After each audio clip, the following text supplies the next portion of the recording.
Sistematização do sistema sistematizado de água, solo e planta. Maria. Que isso? Pega essa aí, Pedrão.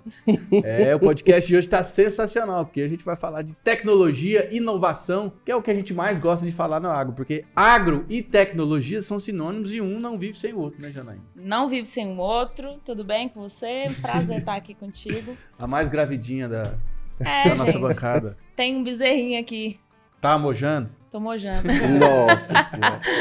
Mas vamos lá, que o bate-papo não é sobre mim hoje, mas é sobre sistemas agrícolas e voltados para ir para sua fazenda na parte de solo, de máquinas. Como é que você regula a sua máquina aí para estar trabalhando no solo? Será que você está regulando certinho? Será que ela está economizando para você ou está gastando mais? É isso que nós vamos saber hoje, né, Pedro?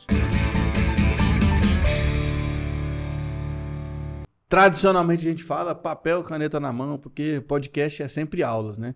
E como a gente tem um tempo infinito, né, com o nosso convidado aqui, que agora a gente vai mais ou menos umas 4 horas de entrevista, aí fica fácil, porque a gente vai aprofundar aqui no que der, né, no assunto. Deixa eu pegar o currículo dele aqui, Janaína, porque é quase um livro. Ele é engenheiro agrônomo formado pela UFG, que já é a melhor do Brasil, quiçá do universo, com especialização em georreferenciamento de imóveis, mestrado e doutorado na área de solo e água, professor de geomática no Instituto Federal de Goiás e pesquisador na área de conservação de solo. Estamos falando de Maxwell de Oliveira Rabelo. É isso aí. E aí, Max? Seja bem-vindo, Obrigadão, Max. Pedrão. Obrigado, Janaína. Como é que você tá? Muito obrigado pelo convite, é um prazer estar aqui hoje com vocês. Obrigado pela apresentação ilustre aí. E hoje a gente vai conversar um pouquinho sobre a questão de aplicação das tecnologias de agricultura, da parte de planejamento e sistematização de áreas agrícolas, né? Como que a gente pode usar todas essas tecnologias para otimizar uma ferramenta tão valiosa que a gente tem, que são as máquinas agrícolas e as tecnologias que demandam tanto recurso, tanto dinheiro, inclusive, né? Para a gente utilizar elas da melhor forma possível, aproveitar todo o potencial dessas máquinas. Perfeito. Aí faltou aqui no currículo dele, Janaína, que ele é violeiro também. Ah, é? E piloto de rally. Ó, Rally do Sertão, então, se precisar de uma roda de viola, tá junto. A gente não garante não, mas se chamar a gente vai. Bacana. Tinha um carreirozinho ali. Opa, aí é Pode bom, faltar, hein? né? Pô. Show de bola. Uma dúvida que eu tenho, que me surgiu inclusive na nossa conversa do backstage aqui, o produtor vai comprar uma máquina. Ele tem que fazer o estudo da área dele ou não? Porque antigamente, igual você falava, a agricultura, quando ainda não sistematizada, a gente imaginava que o relevo do produtor era um só. Eu vou plantar pra cá, como você disse. Vou plantar pra cá. Sabe que é uma pergunta inteligente? Como que eu preciso saber que máquina que serve pra mim? Isso. Existe todo um dimensionamento das máquinas agrícolas, já bem consagrado, né, tradicional, que envolve você saber a época de plantio, a sua área, qual a potência, o equipamento necessário. Essa é a maneira convencional que ainda assim ela continua sendo utilizada. Agora, diante, né, uma vez que você tenha todo esse maquinário à sua disposição, você planejar qual o local que vai ser realizado o plantio com esse mesmo maquinário, de que forma eu posso realizar menos manobras, ou aonde eu posso colocar as estradas, porque a estrada é uma área que você deixa de plantar. Uma coisa que eu tenho certeza nenhum produtor gosta que aconteça é perder a área de plantio. Então, o planejamento dessas estradas, do local onde cada máquina vai passar realizando o plantio ou qualquer outra operação mecanizada, ele envolve essa área da sistematização agrícola. Então, a gente está falando do planejamento dos trajetos das máquinas dentro da área agrícola. Como você disse, antigamente o produtor ele se baseava na visão que ele tinha. Então ele estava lá no campo, ele tinha uma visão do chão, do plano ali. E hoje nós temos os dados georreferenciados, as imagens de satélites, os levantamentos topográficos, levantamentos com drones, uma série de outras informações que permite ter a visão geral da área. E aí o produtor que começava plantando reto, paralelo a uma cerca, que é muito comum, inclusive, né? O tiro de plantio famoso. E aí a gente tinha marcador de linha e por aí vai. Hoje, nós temos as tecnologias para que, visualizando a área como um todo, eu verifique, olha, eu não vou seguir necessariamente essa cerca, eu vou seguir esse outro caminho, porque eu vou ter um número de manobras menor, eu vou ter maior comprimento de linhas, eu não vou precisar de uma estrada tão grande, tantas ramificações de estradas, principalmente na área de cana-de-açúcar, que tem uma quantidade muito maior de carreadores, tem algumas particularidades. A área de cana-de-açúcar já trabalha há mais tempo com sistematização. Mas a cada dia que passa, o produtor de grãos também vem demandando serviços nessa área.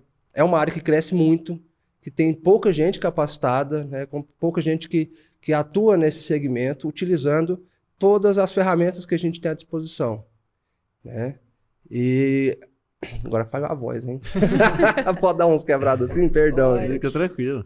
Eu tô meio ainda pegando o gancho aí, perdão, gente. Roda a manivela aí. Roda aqui, pá. Dá um tranco. E agora, hein? Não, mas você tá indo bem, ué. Tava. Tava. E aí tá faltando gente no mercado, Marcos? Tá. Assim, é um mercado carente, porque assim, a galera forma, né? Igual eu também fiz o UFG Agronomia, né? Fizemos junto lá, de passagem. Melhor do Brasil. O melhor do Brasil, né? Que sabe do mundo. Mas, por exemplo, que a gente forma, né? Todo mundo quer CRTV de multinacional, é soja, é milho, é boi. Pouca gente entra, né? Na agricultura de precisão. Tem aumentado, mas Aumentou, ainda né? não é Mas a na maioria, nossa época por ainda era exemplo. bem menos, né? Não, na nossa época eu era considerado o doido da faculdade. Nerd, né? Era, mais ou menos isso, né? Tinha nessa Mas você matéria, sempre né? foi, né, Marcos? O cara inteligente ali. Eu gostei de estudar, inteligente já é bondade sua. Que lugar que você passou no vestibular? Primeiro. Olha aí. Uou. E não foi só no UFG não, né, Max? Que você passou na época, não foi? Eu Não, aí eu no lembro da mestrado também, no doutorado também, a gente foi gostando ali da UFG, tipo foi assim, ficando por Janaína, ali. ele é aquele cara que ele não brinca, entendeu? Se ele entrou, acabou, é dele. Bondade sua, Você viu o bondade Max sua. lá na disputa lá, você sai que já tá definido uma vaga. Na nossa época, tem que começar a tomar Na cuidado nossa época, com essa né, ali, expressão. 82, né? Por aí. Época dos Opala, né? Das Vemaguete, variante. Deus me livre.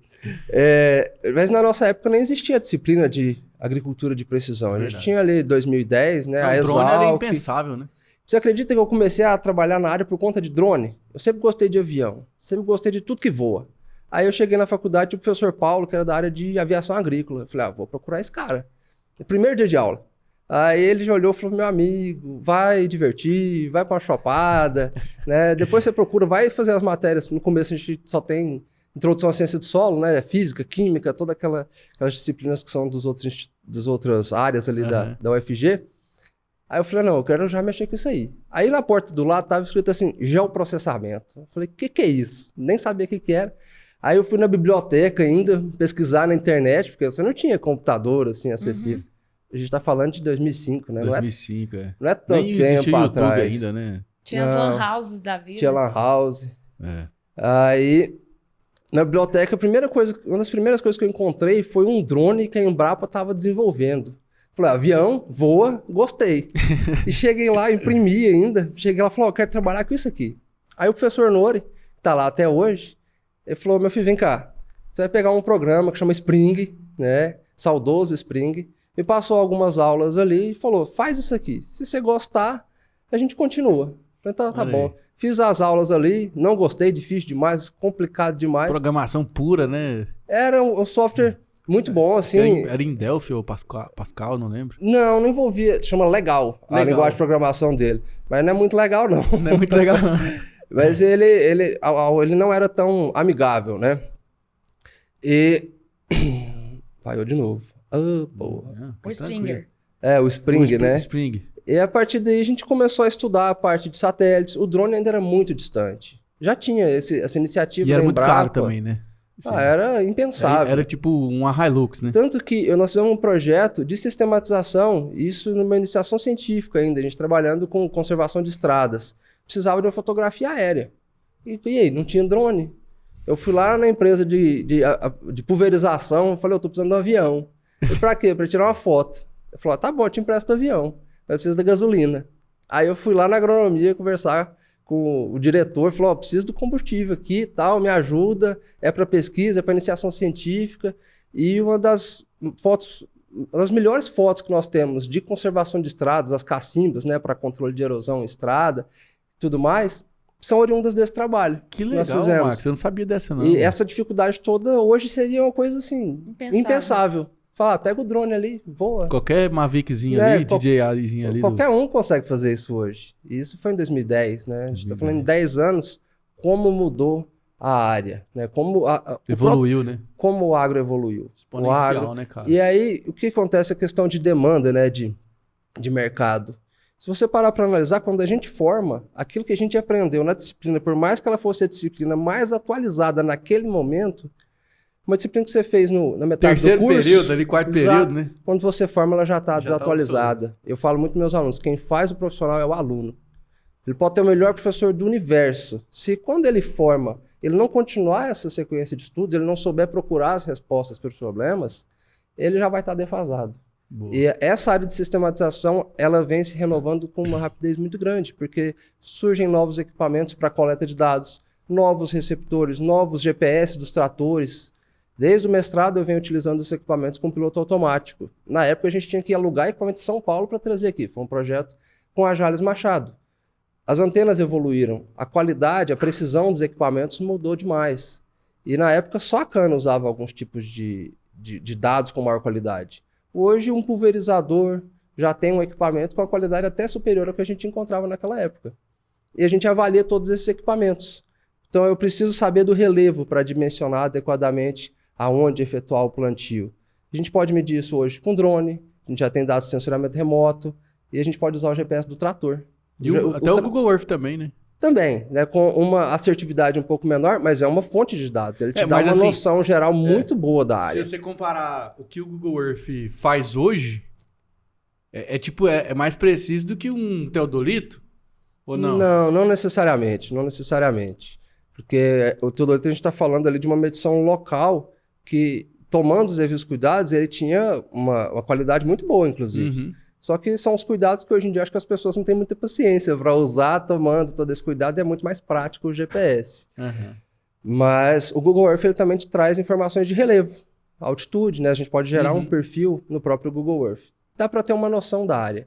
Mas usando o GPS do trator, a gente está falando de um equipamento que pode errar, em alguns projetos, 4 centímetros. 4 centímetros. 4 centímetros na vertical. Hoje um trator com GPS RTK, ele grava, ele está andando e gravando. E a partir daí a gente gera o relevo, e nesse relevo a gente verifica o famoso plantio em nível, lá da conservação do solo, se é necessário ou não. Sendo plantio em nível, a partir de onde eu vou gerar as paralelas para reduzir o número de manobras. E a gente vai avançando, utilizando todas essas fontes de dados e integrando isso com outros equipamentos. Durante um certo tempo se plantava pulverizando a 45 graus da linha de plantio, porque era o que amassava menos. Hoje a gente já começou a plantar passando na entrelinha. Mas nem toda situação você consegue aplicar com pulverizador sempre na entrelinha. E hoje nós temos as tecnologias de desligamento de seção. Então, aonde vai passar o pulverizador, a gente já faz esse planejamento na sistematização. Então, aonde o pulverizador vai passar, já desliga ali a distribuição de sementes, e quando a cultura emerge, onde o pulverizador vai passar, já não tem mais nada de semente. Caramba, isso é um software que faz? Isso aí, vários fabricantes, né, a Trimble, a John Deere, já tem as tecnologias para isso, e nós precisamos de software para gerar os projetos de sistematização que vão ser colocados nas máquinas. Teve um produtor muito interessante lá de Porangatu, que ele queria realizar esse desligamento de seção nas estradas. Até aí, tudo bem. Só que ele tinha algumas estradas que o carro já passava atalhando, sabe? Uhum. Quando você tem lá uma estrada, um entroncamento, o carro sempre come um pedacinho. Falou, eu não quero plantar onde esse carro está atalhando, porque senão eu estou jogando semente fora. Olha o tanto que o cara era criterioso. Falou, tudo bem, então vamos medir aonde a soja emergiu perfeitamente. Ele chamava de bigode. Falou, não quero plantar no bigode, porque fica amassando a soja, eu estou jogando dinheiro fora. Falei, tudo bem, nós medimos aonde eram essas entradas aí de estrada, e ele falou, eu não acredito que vai funcionar.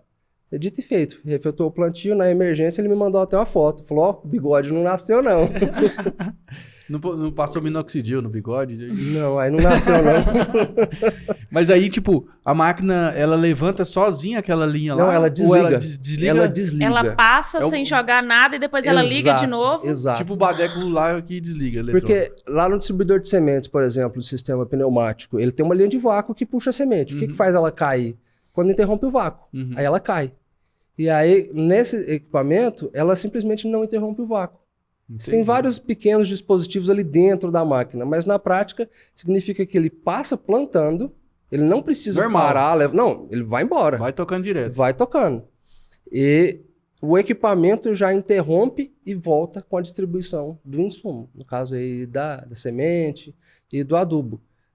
A gente avança também para desvio de obstáculos, você realiza todo o mapeamento de obstáculos e o trator ele efetua, né, ele contorna esse obstáculo, principalmente quando a gente tem linhas de transmissão, postes nas áreas. Eu particularmente acho que é uma situação tanto quanto complicada, porque você esquece daquilo ali, mas é possível. É possível. Mas você já planeja todo o contorno que a máquina vai fazer ao desviar do poste, de tal forma que quando ele for fazer a outra passada, ele não joga a semente de novo no mesmo lugar. Entendeu? Você vai desviar do poste. Naquele trajeto, ele vai distribuir o insumo. Ou ele já passou, quando ele efetuou o plantio, pouco antes do poste.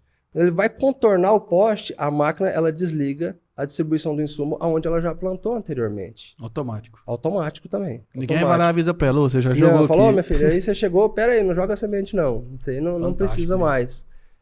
Outra atuação da sistematização, quando nós realizamos o levantamento da área com drones e delimitamos o limite. E a partir desse limite a gente faz a bordadura.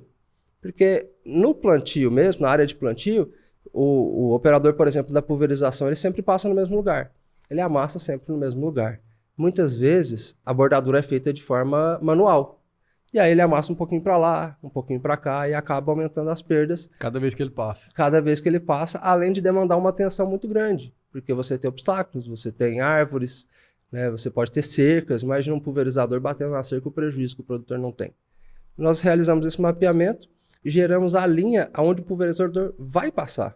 Aí toda vez ele passa no mesmo lugar. É claro que existe uma necessidade de você verificar se não teve um galho caído, alguma coisa assim. Não é que a pessoa vai simplesmente deixar de acompanhar a máquina ali, mas ele entrou, quando ele aproxima da linha do projeto, alguns tratores aparece até um botão assim, engatar. Você apertou o botão, ele já manobra sozinho e entra. Inclusive esse produtor foi um caso muito, muito especial, que a gente trabalhou bastante tempo em vários projetos juntos, envolvendo a instituição. E ele falou, agora eu posso ficar um pouco mais tranquilo na safra, porque toda a operação de bordadura, toda a pulverização contornando a área, só ele fazia. Ele não deixava mais ninguém fazer. Ele falou assim, agora eu posso descansar um pouco. Porque, graças a Deus, era um produtor grande, então ele mesmo na safra, quer dizer, mesmo não, né? Ele trabalhava ainda mais nessa época de safra, porque várias operações ele deixava exclusivamente para ele, porque ele tinha o cuidado ali para diminuir o amassamento. Então, esses são alguns casos desse planejamento. É uma forma de automação de máquinas. A gente brinca que daqui a alguns anos a gente vai ter o tratorista e um cachorro. O tratorista para dar partida no trator. E hoje nem precisa mais, na realidade. E o cachorro para não deixar o tratorista pegar no trator mais. Porque hoje a máquina erra menos do que o operador. Ainda mais que essas inteligências artificiais aí, Sim, né, Max, que sim. tá vindo. E a gente via muito comum, né? Por exemplo, o produtor muitas vezes ficava com ciúme de colocar um colaborador dele pra dirigir a caminhonete dele de 100 mil reais, mas não tinha ciúme da máquina de 5 milhões. Exato. Né? Esse produtor é um caso atípico. Ele já tinha mais ciúme do trator, né, do que da caminhonete, inclusive. E essa área, Max, é geomática, né, que fala? Isso. Geomática, ela envolve a parte de agrimensura, a parte de topografia, né? E a cartografia e geoprocessamento, sensoramento remoto. Então, geomática envolve todas essas áreas. E dentro da agronomia, existem algumas disciplinas relacionadas. E eu, no caso, dentro da geomática, hoje lá no IFG, eu sou um professor da área de agrárias dentro da geomática. Entendi. É o oposto, que a gente tem a geomática dentro da agronomia como uma ferramenta de auxílio.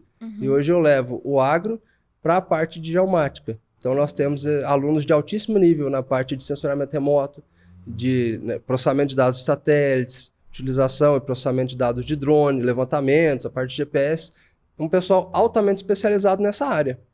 E aí eu trago essa parte do agro. A gente tem a disciplina de agricultura de precisão com os alunos, além de disciplinas especificamente da área de geomática, mas eu brinco com os alunos, até falei hoje, gente, os exemplos que eu uso na aula vai ser solo, vai ser planta, vai ser alguma coisa nesse sentido, que é o que eu trabalho.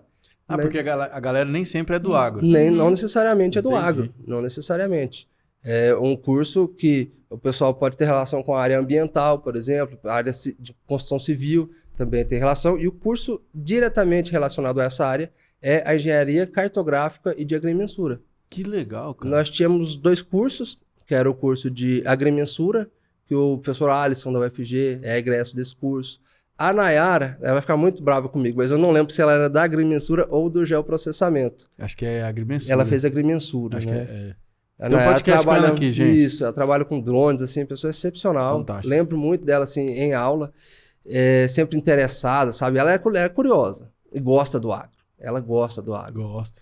E o outro, esse na área de agrimensura, os levantamentos topográficos, posicionamento geodésico, que é o GPS, e na área de geoprocessamento, essa coleta e processamento da informação espacial, sensoriamento remoto, a própria amostragem de solo, mapas de solo, está diretamente relacionado com o geoprocessamento. E a telemática já está envolvida na telemetria. A telemetria das máquinas, ela pode transmitir os dados que estão sendo coletados, isso é até a parte do Agro 4.0. E esses dados coletados podem ser relacionados, né, processados em tempo real, inclusive. E aconteceu um caso que o produtor, a máquina dele estragou. Só que ele ainda não tinha, o gerente não viu, não ligou e tudo mais. Tava lá na roça. Tava na roça. E aí, muitas vezes, a central de monitoramento consegue perceber isso. Antes do produtor saber que a máquina dele... Pelo satélite. Central de monitoramento da concessionária. Da concessionária, mas o produtor pode ter isso. Usinas de cana já têm esses sistemas, desenvolvem redes internas para coletar esses dados em tempo real. E isso é muito bom porque valida a sistematização. A gente faz um planejamento para determinado número de manobras, determinadas linhas de plantio em uma lavoura. E ali ele já direciona uma equipe de acompanhamento de colheita. Porque hoje uma frente de colheita movimenta muita gente. Nossa. Claro. E aí você sabe que ali eu tenho tantos quilômetros de linha, tantas manobras, um potencial produtivo, né, da parte de sensoriamento remoto, a gente consegue estimar esse potencial produtivo. Então ele já tem todo um planejamento para aquilo ali. Ele consegue verificar se o combustível acabou, se já está indo um caminhão-tanque para abastecer, né, se o transbordo se está precisando ou não. Uma série de informações podem ser transmitidas e a central de monitoramento... Sem sinal de celular... Aí tem várias tecnologias de comunicação. Tem comunicação via rádio, tem a comunicação via celular também. E aí tem várias soluções para isso. Tem usinas que estão amplificando o sinal na região de trabalho para poder... Titi Elon Musk aí, né? Titi Elon Musk está ajudando. Starlink. Essa parte de internet tem um acontecimento interessante. Diga. Eu fiz um trabalho avaliando o GPS RTK, que é o top do top que a gente tem. Mais moderno. A melhor qualidade que a gente tem é o RTK, que você tem uma antena em campo, numa posição conhecida, e essa antena transmite via rádio, por isso que o RTK é a correção via rádio. Uhum. Transmite essa correção em tempo real. Então, o melhor sinal que a gente tem para um trator. Mas existe a correção em tempo real via sinal de celular. 4G. Que também é muito boa. Aqui, lá no IFG nós temos uma antena do IBGE, da rede da RBMC, que é uma rede de monitoramento contínuo. Você consegue conectar via internet com essa rede e já receber esse sinal corrigido, igual o RTK, mas pela internet. Falei, tudo bem, fizemos um trabalho, avaliamos lá o trator, maravilhoso, resultados muito bons, enviei para uma publicação internacional. A resposta do avaliador foi a seguinte: o trabalho é muito bom, resultados muito interessantes, mas por que você está usando RTK? Foi, o RTK é o melhor que tem. Aí eu fui pesquisar. Na Europa, nessas regiões agrícolas, como o sinal de celular há muito tempo não é problema, lá para eles é algo considerado superado. Ele falou assim, por que você está mexendo até hoje com RTK? A gente está atrasado já então, no caso.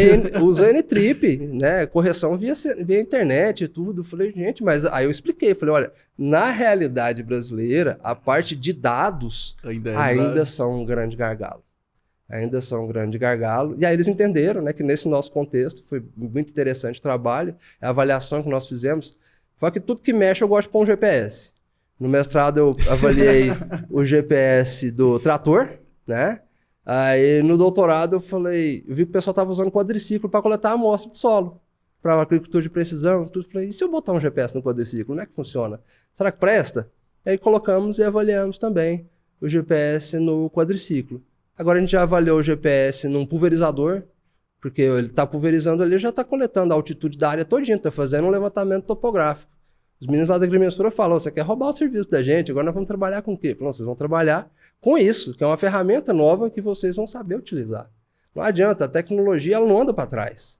Então a pessoa que fala, não, eu ainda vou ficar no teodolito, Né? Não, ele tem que ser. Não tem opção, né? Não tem opção. Não tem opção. Vai Ou ele chegar uma hora que não acompanha- vai ter como ele continuar com esse sistema, Exato. até porque o sistema não vai ter manutenção pra ele, né? Não, Vai não chegar uma hora que tem. fica Não vai ter o que defasado. fazer mais. E eu com lembro isso. quando eu era criança lá em Barbacena, que eu fazia topografia lá na, Barbaça.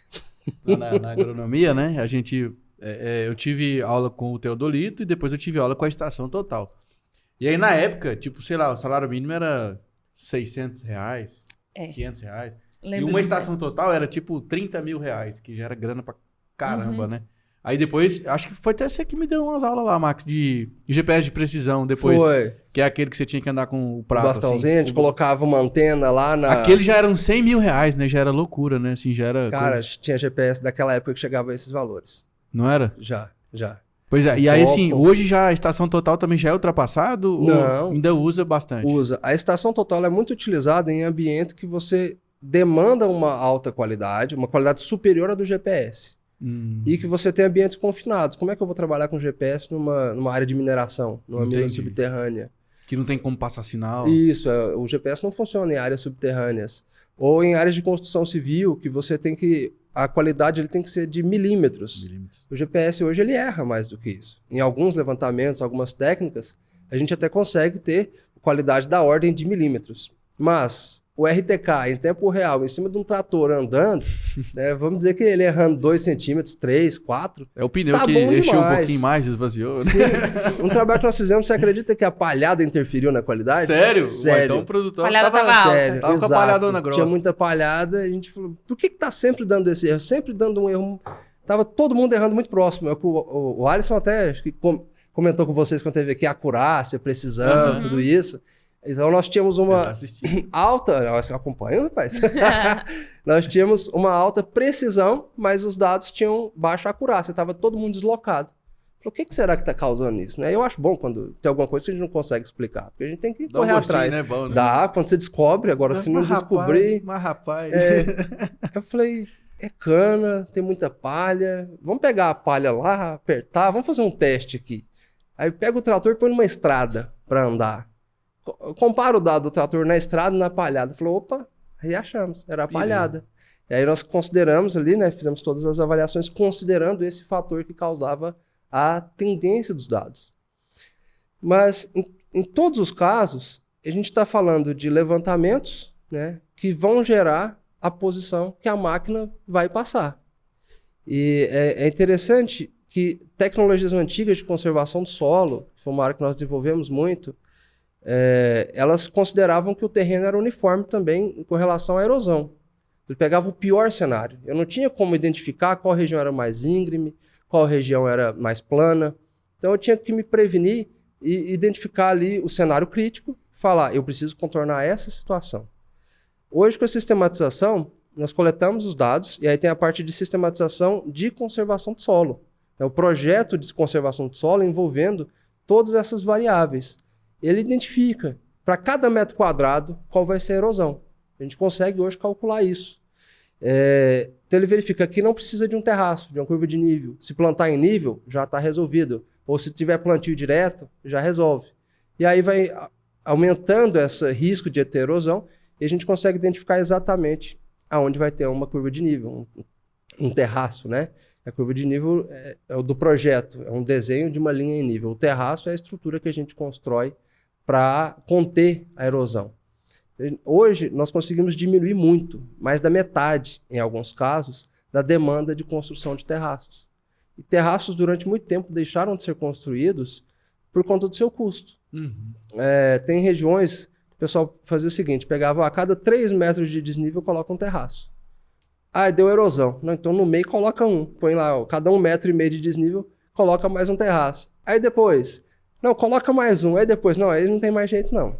Muitas vezes eu usava isso. E tem metodologias já consagradas para esse dimensionamento. E antigamente era com a mangueirinha, né? Isso, essa é a alocação. Só que o desnível de um para o outro, você vai calcular, dá de 1 metro. Nossa, pouco, mas né? a área toda é um desnível de 1 metro, tem região muito plana. O solo não é o mesmo. No mesmo talhão, eu tenho cada talhão ali, a cada metro que você caminha, você tem pequenas variações que antes eram desconsideradas. A gente fala, não, aqui eu planto soja, plantio direto, em nível ou desnível, não tem meio termo, sabe? Não tem um pouquinho em nível só. O solo é esse, e a gente sabe que o solo varia bastante, então o terraço tem que ser assim. Mas no mundo real ele tem as suas variações. E aí essas tecnologias de mapeamento, a agricultura de precisão como fonte de dados, né, os dados coletados pela agricultura de precisão, permitem que a gente identifique a cada metro quadrado como é o risco erosivo, se precisa ou não de um terraço. E fala, aqui a gente coloca um terraço, e a partir desse terraço a gente consegue gerar linhas paralelas, que são as linhas de plantio. E aí a gente faz cenários, simulações. Se eu tenho 3 terraços, quando eu gero paralela desse, ele vai morrer nesse de cima. Se eu gerar paralela desse para baixo, vai morrer no de baixo. Se eu inverter, se eu usar esse como origem, então eu começo a brincar com isso. Paralelo para cima, para baixo, uso isso aqui como referência. Mas aí você simula tipo que o escoamento da água? A gente simula a linha do plantio. A linha do plantio. E aí eu falo, ó, nesse cenário eu tenho maior comprimento médio de linhas, porque linhas muito pequenas você gasta muito tempo para colher ela com a manobra ali. Então, menor quantidade de manobras, maior comprimento médio de linhas. O planejamento de estradas, muitas vezes as estradas passam em cima do carreador, porque a estrada, né, os carreadores passam em cima do terraço, porque em cima dele não junta água, o trator não vai atolar. Uhum. E a gente simula isso, aonde eu coloco a estrada, aonde eu coloco a linha, para que eu tenha a maior otimização possível dessas áreas. Tanto em quantidade de terraço, em perda de área e com o menor número de manobras possível. Max, só uma pergunta também que eu acho que talvez o pessoal deve estar se perguntando, né? Você explicou aí os efeitos práticos e tal, tudo mais, mas você chegou a fazer algum estudo, ou você conhece algum estudo referente à questão financeira? Sim. Do impacto desse planejamento, dessa sistematização? Exato. Teve um pesquisador da USP que ele avaliou o custo de cada manobra na cana-de-açúcar. Então, cada manobra, ele chegou ao custo até de $1. Tem manobras que custam um pouco mais, um pouco menos, em virtude do seu tempo. Estava até conversando com a Janaína. Aí, uma área que nós trabalhamos, ela era cultivada com cana convencional.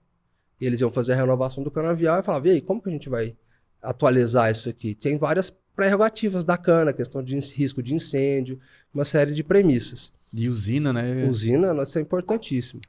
Aí nós aplicamos todas essas premissas, buscando a maior otimização possível. Resultado, nós aumentamos a área plantada em 1%, e isso, para cana, é muita coisa. Tipo 1% de 20 mil hectares. Exato. Imagina, tem lá 100 mil hectares. 200 hectares, 1.000 hectares. Isso. Então, você está falando de 1.000 hectares a mais de plantio, sem arrendar um alqueire a mais. Sem pagar um centavo a mais para ninguém. Exato. Olha a produtividade aí, né?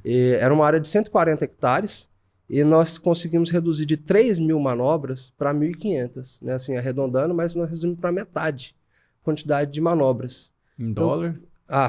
$1 cada manobra, né? $1.500 economizados em 140 hectares. A gente arredondando aí, vai dar $1 por hectare de economia aí, né? E essa economia fez essa conta de cabeça? Desculpa te interromper, eu acho que eu fiz conta errada, viu? 1.500. Quer que eu faça aqui? 1.500. Não, dá 100 manobras. Dá quantas manobras economizadas por hectare? São 140 hectares, 1.500 manobras de economia. Então é 1.500 dividido por 140. 1.500 dividido por 140 vai dar 10,71. 10,7, isso. A gente está falando de 10 manobras a menos por hectare. 10 manobras a menos por hectare, vezes $1, $10 a menos. $10 por hectare a menos, 50. Vezes R$5, R$53 a menos. Isso. Por hectare, vezes 140. Vezes 140, R$7.500. R$7.500. E essa economia é relativa a tudo. Combustível. Isso, mas quantas vezes você colhe a área de cana? Né? Isso é por operação. Por operação, né? No final vai dar uma pancada, né? Dá. E a economia do produtor, essa economia que você fala em dólar, ela engloba diferentes frentes dessa operação, diferentes custos. Exato. Esse é o custo, né, da operação de manobra do conjunto mecanizado. Então, esse conjunto mecanizado ele tem um custo. A partir do momento que você consegue diminuir manobras, você está diminuindo custos. E tempo. Tempo. Isso, não a gente só está falando nominal, de tempo. Né? Exato. Quanto tempo você demora para plantar uma área?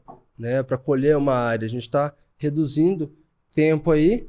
Se a gente está falando das 10 manobras lá por hectare, são 10 minutos por hectare, em 140 hectares, 1.400 minutos. Isso aí em horas dá bastante, viu? E você acha que a gente vai chegar num nível que a gente só vai pegar acho que nem pendrive, né? Eu ia falar pendrive. Já tô antigo, daqui né? a pouco fala que é Vai chegar no disquete. nível que você vai lá, vai dar um comando no computador lá e vai dar um play na máquina lá, a máquina vai sair sozinha, vai plantar, vai colher. Mas igual isso já existe. do Interestelar, já Isso viu? já existe. Você assistiu aquele filme? Demais. Você lembra daquela máquina lá? Sim, Plantando sim. sozinho, pulverizando sozinho. Coisa mais linda do mundo. Nós já estamos nesse nível, já, não já? Já. Ele ainda não tá Funcional, tão né? acessível. Não, funcional eu acho que tá. Mas ele não tá tão acessível. E é interessante que a gente tem equipamentos automatizados em diferentes escalas. Tem uma linha seguindo para grandes equipamentos, inclusive plataformas que você consegue mudar o que está embarcado nela. Então, o mesmo conjunto que você pode acoplar um equipamento de plantio, um equipamento de cobertura, equipamento de pulverização, tudo no mesmo conjunto mecânico ali. É como se fosse trocando um cartucho. Isso de grande porte. Mas também tem uma outra linha que você tem quase que um robozinho que é um carrinho. Então você tem igual os drones também, estão evoluindo para isso, enxame de drones. A gente tem vários equipamentos realizando essa aplicação ao mesmo tempo. No show a gente já vê, né? Aquelas figuras holográficas lá no Isso céu. mesmo. Então, isso também está caminhando para os equipamentos mecanizados. Então você tem um robozinho que ele planta uma linha. Aí imagina o planejamento disso, você colocar todos esses robozinhos ao mesmo tempo, plantando as linhas planejadas ali. Você lembra do Guilherme Nunes? Guilherme Nunes... Ele cuidou muito tempo da produção de semente do grupo Tec Agro, depois virou Nutri, ele é amigo nosso de faculdade. E falei assim, um cara bom a gente chamar aqui de gravar um podcast com ele. Ele tava explicando, cara, que num futuro não muito distante a gente vai ter uma variedade de soja em cada linha de plantio. Às vezes, tipo, na linha vai ter diferença de soja diferente. Hoje, nas zonas de manejo, que a gente desenvolve, inclusive, utilizando inteligência artificial, a gente consegue diferenciar variedades. E aí você tem um implemento que ele transporta mais de um tipo de semente. Da mesma maneira que a gente desliga a semente na linha, eu posso ter duas linhas atuando e que ele liga ou desliga a fonte de semente. Então, a cada metro, assim, né? Óbvio que não vale a pena você ficar, coloca, tira, põe, tira, põe. Mas aí tem que ser estudado. Mas você cria né? zonas de manejo e dentro de uma zona você utiliza uma variedade. Saiu daquela zona, você utiliza outra. Igual a quantidade de adubo a gente já consegue alterar, ou até mesmo cortar o adubo, na aplicação a lança, você consegue cortar. Ele deixa de aplicar quando entra em uma região. A semente a gente consegue cortar, consegue alterar a variedade, utilizando um equipamento que carregue 2 tipos de variedade, e também consegue alterar a população. Eu consigo alterar a velocidade do disco ali das sementes, né, do sistema pneumático, eu altero a velocidade dele e aumento ou diminuo a densidade de plantas. De acordo com o mapeamento que nós identificamos a textura do solo, por exemplo. Então aqui o solo é mais arenoso ou mais argiloso, eu vou colocar mais ou menos sementes, enfim. Aí tem um estudo. Talhão, né? Exato. E aí os drones também têm sido muito utilizados nisso para mapeamento de maior detalhe.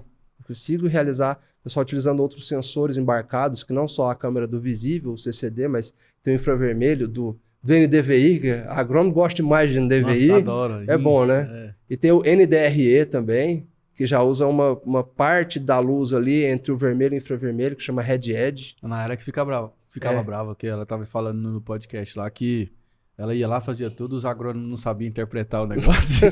Aqui tá verde, aqui tá vermelho. É isso aí. E o NDRE e outros sensores que pegam outras faixas do espectro. Que a gente tem o infravermelho próximo, mas existem outras faixas de infravermelho que quando você tem o solo exposto, tem uma interação muito boa que te permite identificar as manchas de solo na superfície. Senão o pessoal da pedologia vai me bater também, vai falar que a gente está enxergando ali subsolo. E a gente vai extrapolando isso aí, né, Max? Viajando, né? Que, na verdade, é a mesma tecnologia que usa para ver os planetas que estão distantes, né? O cara olha e fala assim, esse planeta tem isso, isso, assado, não é? É sensoramento remoto. É o que você mede. Tá lá na galáxia de Andrômeda lá. Andrômeda, Pandora. Mas você mede sem ter o contato físico. E aí com os drones e os novos sensores, a gente chega num nível de sensibilidade ali em campo para identificar pequenas manchas. A região sul do Tocantins tem um solo com muitas manchas. Não sei se você já chegou a ver em satélite. Não. Você tem uma área plana, né? E tem várias... como se fossem reboleiras ali. Você vai ver mais escuras e mais claras. Obviamente, a imagem não vai te falar o que tem ali, né? Não é futurologia. Mas ela te identifica, aqui está diferente. Aí você vai lá, coleta uma amostra e identifica o que está diferente. Sabendo o que está diferente, você pode recomendar uma variedade específica, alterar a população de plantas. Imagina, Pedro, você está andando com um trator, ele chegou numa mancha de solo, ali ele vai jogar mais ou menos semente. Loucura. Saiu dela, joga mais. Isso já é tecnologia disponível. O produtor que tem um trator com taxa variável de semente é exatamente isso. Só que, às vezes, a gente utiliza isso em larga escala, né? Você pega, quer dizer, para grandes áreas. Esse talhão eu vou plantar tal população. Esse talhão eu vou plantar outra população. Ou divide ele em 2, 3 partes. Mas nada impede de você cada vez obter dados mais detalhados e identificar essas manchas. Tem muitos pesquisadores, muitos produtores, inclusive, interessados nisso, porque já verificam em campo. Quando o solo está exposto, tem as manchas, né? Quando a cultura emerge, você vê que naquelas manchas a cultura tem uma resposta diferente. Diferente. Então, por que não dar um tratamento diferenciado àquele contexto diferenciado? Por que não aumentar ou diminuir a quantidade de insumo? Às vezes você está jogando adubo onde não vai ter resposta. Então, isso aí está uma relação muito grande com a agricultura de precisão. E já falando nessa linha das máquinas que vão rodar sozinha, né? Que vão fazer o trabalho sozinha, na verdade, hoje já é muito assim na questão, porque o operador mesmo do trator tá ali só para acompanhar mesmo, né? Porque ele chegando aí, ele já tem a rota toda programada. Eu tive uma vivência muito interessante que quando nós implantamos a parte toda de automação de máquina, de percursos, né? A máquina, ela já sabe, a gente já tinha deixado dentro do projeto as linhas e tudo mais. Às vezes a pessoa mais simples te dá a sacada mais... Genial, né? Muito, muito. O operador lá, começa a chamar Cheiro, o apelido dele, o Cheiro. Falei, e aí, Cheiro, gostou? Rapaz, agora eu posso ficar prestando atenção se o bico entupiu. Olha só. Olha o detalhe. Agora eu posso prestar atenção ali se está perto, se não está, se está perto do chão. Hoje já tem sensores para isso tudo também.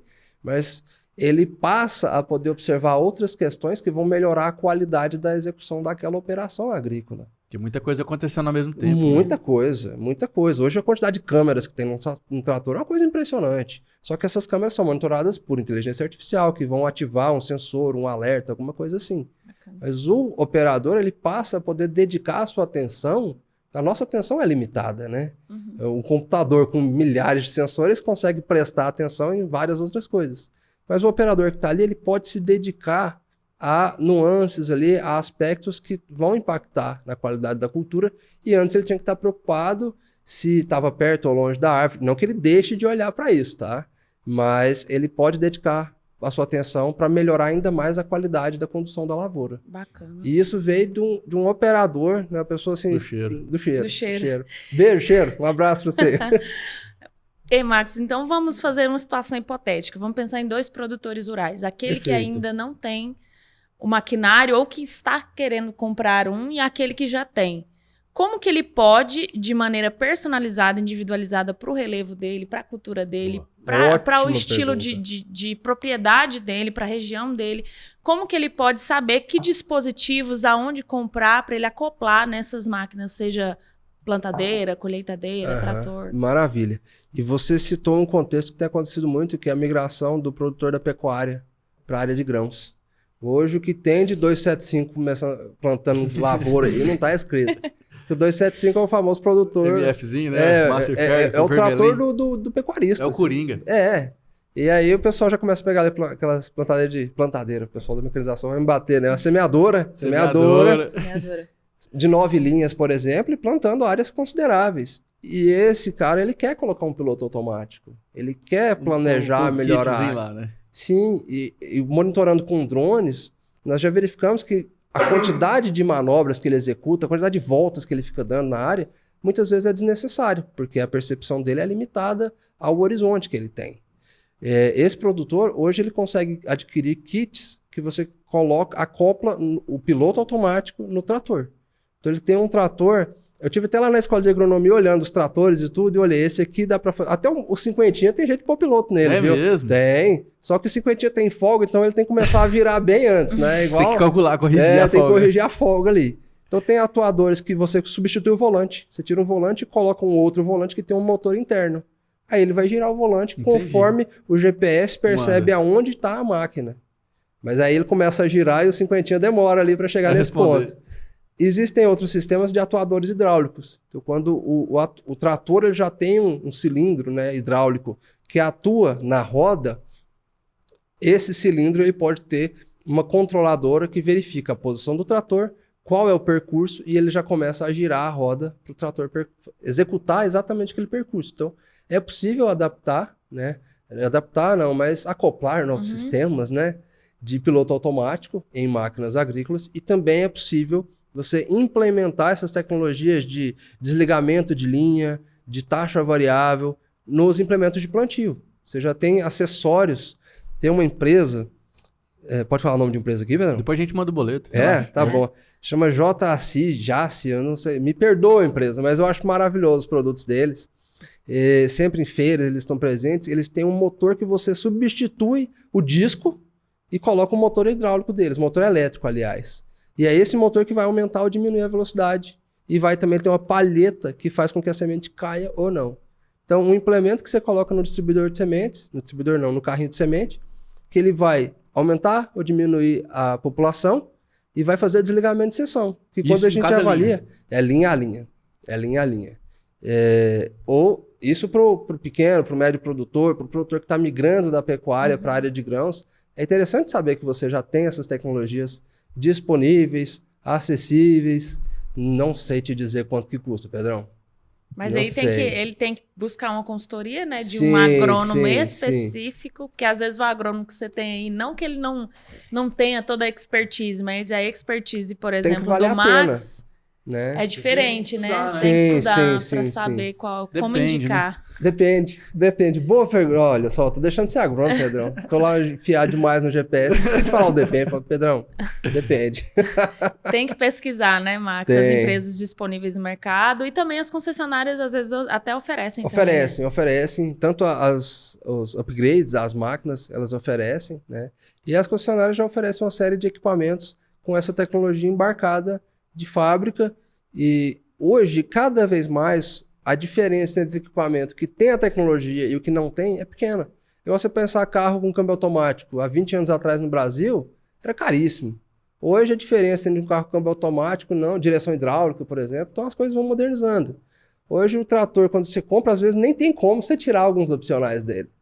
E isso já está vindo cada vez mais sendo incorporado. E aí eu falo já falei uma vez para um produtor, que falei, olha, você tem uma Ferrari, mas você não tá usando essa Ferrari, cara. Você tem um equipamento fabuloso que ele comprou porque falaram que era o melhor, porque é excepcional. O vizinho falou. Né?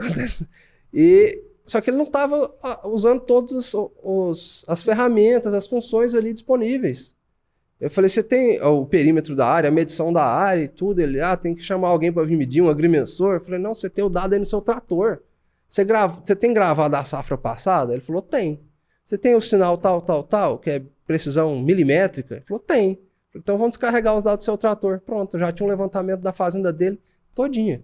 Né? Não são todas as informações, obviamente, mas uma série de informações da propriedade já estavam gravadas no trator, com alguns ajustes e alguns dados complementares, a gente gerou o projeto, nós geramos o projeto para essa fazenda, e ele executou o plantio. Nesse caso foi um plantio em contorno, não foram necessários terraços. Plantio em nível já conseguiu controlar a erosão. Ele não tinha muitos problemas com a erosão, mas ele via que na área de baixada estava diferente. E aí um dia ele olhou no Google Earth, o Google Earth como ferramenta, que ele não é tão atualizado, tem uma série de dependes sobre o Google Earth. Mas um dia, sabe quando atualiza o ano ali da imagem? Sim. Ele olhou, era uma época de seca, ele viu uns risquinhos. Aí ele foi lá, olha, o sensoriamento remoto fala, tem alguma coisa aqui. Ele foi lá e ele viu que era erosão, de pequeno porte ainda. Começando. Mas quando você chega a ver um sulco de erosão, significa que aquela erosão já ultrapassou em muito os limites toleráveis. A erosão ela faz parte do processo de formação do solo. Quando você chega a perceber, é porque já foi o boi com a corda. É mesmo? É. Não sabia disso, não. E aí, coletando os dados da área dele, como não era uma área muito crítica, nós controlamos esse processo erosivo, ou seja, controlar não é eliminar. Controlar é deixar o processo erosivo em níveis aceitáveis. Isso depende do tipo de solo. Nós controlamos o processo erosivo, planejamos o plantio dele. Então, todos os anos ele planta no mesmo lugar. O trator dele vai passar no mesmo lugar. O pulverizador, o implemento de distribuição a lanço. A gente pode conciliar para que o rodado do pulverizador passe na entrelinha em boa parte do tempo, e que a compactação de solo, que é um problema tão grande, o trator ele vai compactar a mesma faixa, ele não vai sair compactando toda a área. E aí parou de crescer a erosão. E aí o processo erosivo foi controlado. Foi controlado, né? E a gente percebeu que aquela perda de nutrientes ou a deposição de sedimentos nas áreas mais baixas, a deposição de sedimentos que é um problema, porque prejudica a emergência de plantas. Imagina, você plantou, deu uma chuva aqui. Carreou, né? Ela vai carrear nutrientes até sementes e plântulas, dependendo da intensidade dessa chuva. E aonde o sedimento vai acumular lá embaixo, ele também prejudica a emergência. Então, todas essas variações que ele tinha na área, era uma área relativamente homogênea. Ele percebeu que o stand dele ficou mais uniforme. Boa. Sabe aquela lavoura que você passa, tem umas manchas amarelas, mais alto, mais baixo, uma coisa meio heterogênea Tatu ali, com né? cobra. Tipo isso. Aí ele aumentou a homogeneidade e percebeu ali um ganho também. Isso tem relação com produtividade, com certeza. Demais. E aí, Janaína, quer passar o serviço? Vamos lá. Para você que ficou curioso, que é um agrônomo especializado nessa área, vai lá, @Prof. Max Rabelo, tá aí na sua tela, o Pedro vai colocar pra gente. Tá lá o Instagram dele, manda um direct, chama ele lá. Às vezes tá precisando de uma consultoria aí, Janaína, eu tô que nem vocês falaram no começo, é aquele que fala assim, eu vou plantar pra cá.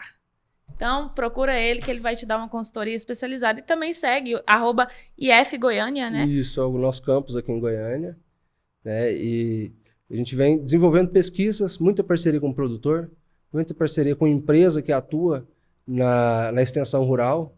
Acho que essa relação de parceria da universidade, da instituição pública de ensino com as empresas, ela é muito importante. E junto com o produtor, torna-se mais importante ainda porque a gente pega uma dor que está ali no dia a dia da pessoa e ajuda a resolver essa dor. Show de bola. Max, obrigado, cara, Pedrão, por você ter vindo aí. Sei que só obrigado. a gente tá enrolado, nós ensaiamos meses aqui pra dar certo. Meses pra dar certo, gente. Graças a Deus Obrigada, deu certo. Obrigado. Valeu demais. E você Obrigadão. quer ficar sabendo sobre mais coisas do agronegócio? Tem mais de 210 episódios aí sobre agro. É coisa pra caramba, de hein? podcast, muita coisa. Então rebobina a fita, maratona aí. Curte, comenta, compartilha. Compartilha com aquele amigo seu agricultor ou agrônomo que está querendo se especializar numa área de sistematização ou produtor que está precisando aí sistematizar a sua área para ter menos custos e mais otimização de espaço e tempo também. Compartilha lá. Clica no sininho aí para você não perder nada. Toda semana, 2 vezes na semana, a gente tem episódio novo. Siga a gente também no Portal Agro2, @Portal Agro2 em todas as redes sociais e também o nosso portal agro2.com.br. Me siga também @Janaína Norato e tem o melhor @ de Goiás. Por Pedro Maia. Segue lá, manda direct para nós. Inscreve no canal aqui, paga nós. Você assistir esse tanto de podcast aqui, é o trem da melhor qualidade do Brasil, só profissional top. Paga nós, inscreve aí no canal aí e compartilha esse episódio, tá bom? É isso, gente. Obrigada e até o próximo podcast. Tchau, tchau.